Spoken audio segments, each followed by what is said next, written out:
Helplessness and uncertainty is their all. As the earth rises its temperature, where did all the beautiful flowers go which once this planet has nurtured? We don't know what will kill us first, whether the blood war or what we have done to the nature. But as of now, the chances are sleek and the future is bleak. We must get a tight on climate action before it brings on irreversible devastation. When the UN chief narrated this world that the period of global warming has ended and the era of global boiling has arrived, the whole world agreed upon climate action as not a luxury but a must. Humanity is in the hot seat. Today, the World Meteorological Organization and the European Commission's Copernicus Climate Change Service are releasing official data that confirms that July 2023 is set to be the hottest month ever recorded in human history. We don't have to wait for the end of the month to know this. According to a rapid analysis from the World Weather Attribution Network published, greenhouse gas pollution has driven up the temperatures of deadly heat waves on 3 continents last month. The study found out that the humanity activities made the heat waves in southern Europe, North America and China 2.5 degrees Celsius, 2 degrees Celsius and 1 degree Celsius hotter respectively. Scientists expect this year to be hotter because of El Nino. El Nino is a natural pattern of wind and water that heats the planet. The effect together with greenhouse gas pollution has led WHO to predict that in the next 5 years there is a strong chance of Earth getting 1.5 degrees Celsius hotter. As an example of which, Greece is already outbreaking with fire. About 20,000 people were forced to evacuate their homes and hotels in Rhodes Island. After 30 years of scary climate change communications, more than 80% of media articles still use disaster framings. But people seem to habituate to leading into desensitization of the upcoming apocalypse.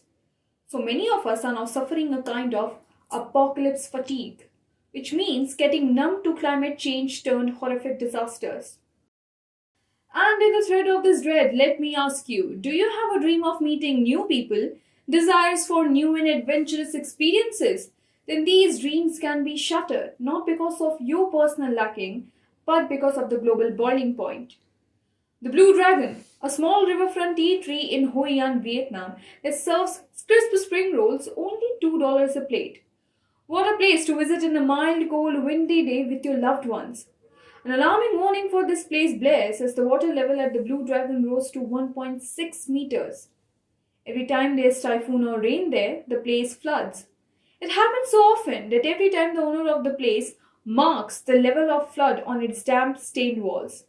Similarly, the brunt of harsh climate change brings a harsh ache for the rest of the Southeast Asia as typhoons and floods are becoming more intense and frequent. In India, the effects of climate change smashed the record with wettest July ever in the history of Mumbai. Last month, heavy rains and swollen rivers triggered floods in Punjab, Uttarakhand, Himachal Pradesh and Delhi. This month from Junagadh in Gujarat to Raipur in Chhattisgarh to Jorhat in Assam. Cities across India witnessed almost the same fate.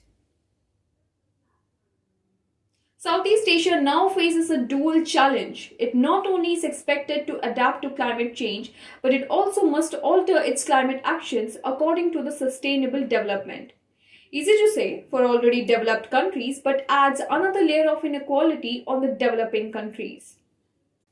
Sub-Saharan and Southeast countries are now in debt distress, and also among nations that are vulnerable to climate change the most. And these are also the nations that historically has contributed least to global warming, yet they are bearing the biggest brunt of climate change today. Losses and damages due to climate change are largely concentrated in the countries of Global South. These are also the countries that need finance for climate transition to help them develop without adding significantly to the stock of greenhouse gas emissions. Still, with all these inequalities and hard pressing on Global South, under G20 Climate Action Plan, India achieved more than 125 gigawatts of renewable energy out of the 175 gigawatts committed by the Government of India, which further gave confidence to Indian administration to aim 500 gigawatts by 2030. India is likely to propose the World Bank to lend more money for climate finance at cheaper rates in developing countries and will use its G20 chair to push this agenda and build a sustainable post pandemic economy as India primed for green growth. Thank you.